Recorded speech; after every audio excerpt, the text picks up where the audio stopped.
Learn English with सरिता में आप लोगों का बहुत बहुत स्वागत है। आज का क्लास में लेकर आई हूँ simple sentences in future category.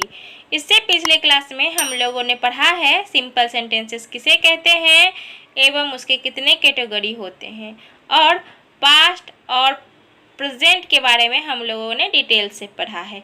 Please उस वीडियो को आप लोग ज़रूर देखें, जिसका लिंक मैं डिस्क्रिप्शन बॉक्स में दे दूँगी।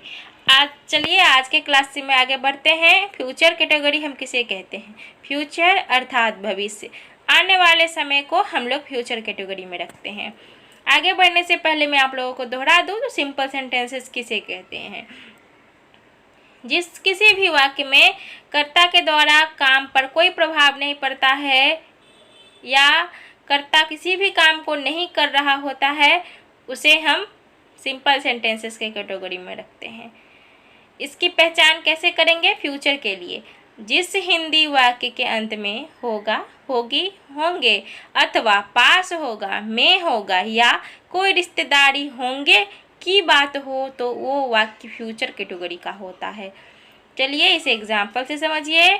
वह सोया होगा, देखिए इसके अंत में होगा है और वह सोया होगा, इसमें वह के द्वारा कोई क्रिया भी नहीं किया जा रहा है, तो ये सी ही वाक्य सिंपल कैटेगरी में आती है और ये फ्यूचर में आती है।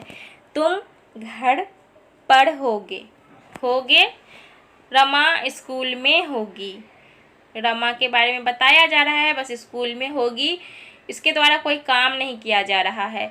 ऐसे ही वाक्य सिंपल सेंटेंसेस में पढ़े जाते हैं। मेरे पास 2 मोबाइल होगा, पास होगा, बैग में पैसे होंगे, में होंगे, बैग के अंदर मत पैसे होंगे। ऐसे सेंटेंसेस को में होंगे के साथ लिखते हैं। बैग में पैसे होंगे।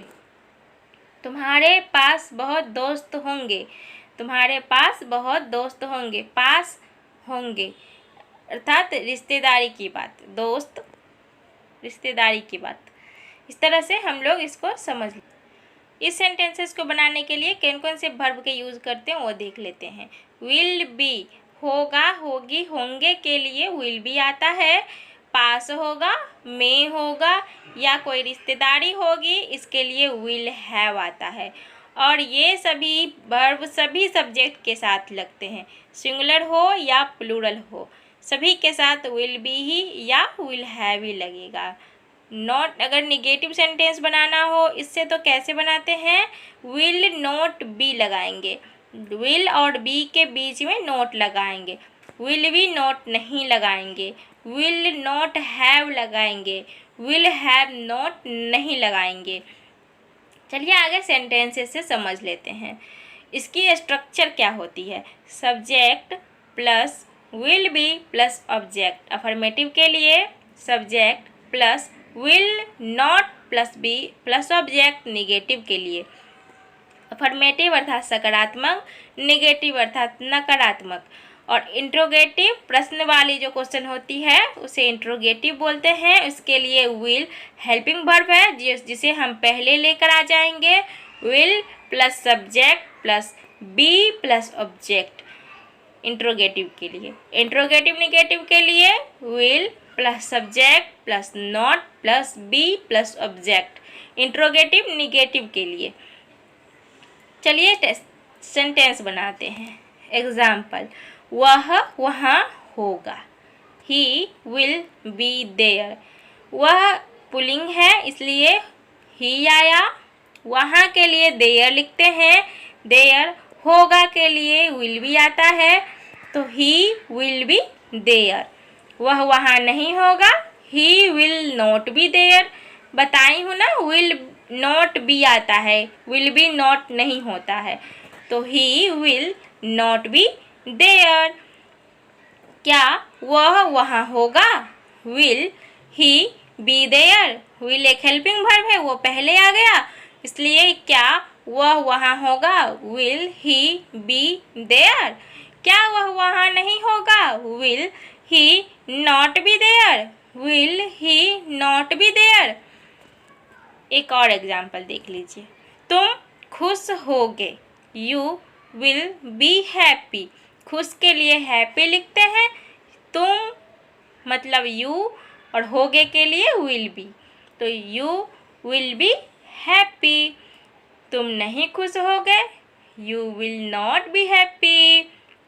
विल नॉट भी लगता है, विल बी नॉट नहीं लगता है, तो क्या होगा sentence? You will not be happy. क्या तुम खुश होगे? विल एक हेल्पिंग वर्ब है, वो पहले आ गया, तो will you be happy, will you be happy. क्या तुम नहीं खुश होगे? Will you not be happy. चलिए अब हम लोग नेक्स्ट कैटेगरी देख लेते हैं। विल हैव के साथ क्या क्या इसका स्ट्रक्चर होता है इस सेंटेंसेस को बनाने के लिए। इसकी पहचान कैसे होती है? पास होगा, में होगा, या कोई रिश्तेदारी होगी, भाई बहन होगी, दोस्त होंगे, माता पिता होंगे, कुछ भी हो सकता है।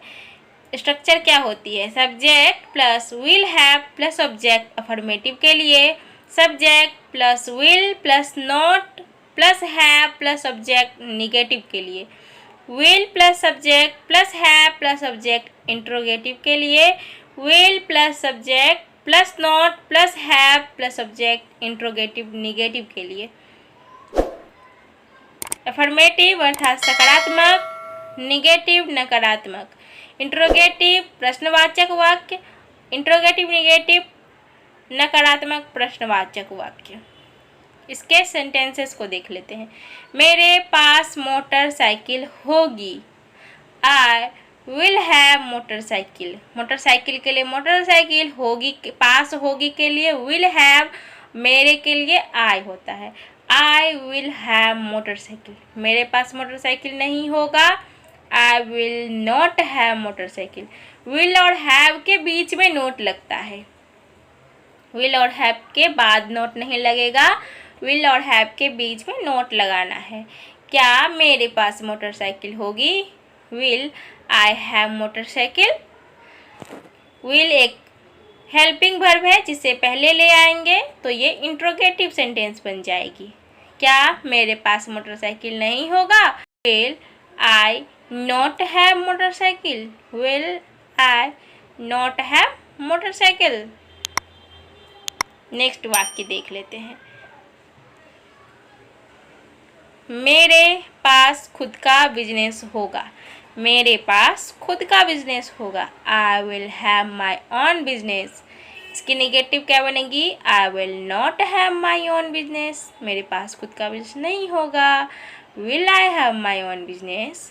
क्या हमारे पास खुद का बिजनेस होगा? Will I not have my own business. क्या हमारे पास खुद का बिजनेस नहीं होगा? इस तरह से आप लोग भी प्रैक्टिस करते रहें और सिंपल सेंटेंस को अच्छे से समझ लें। तब तक के लिए bye bye, thanks for watching. Channel पे नए हैं तो सब्सक्राइब जरूर करें, वीडियो पसंद आए तो लाइक का बटन जरूर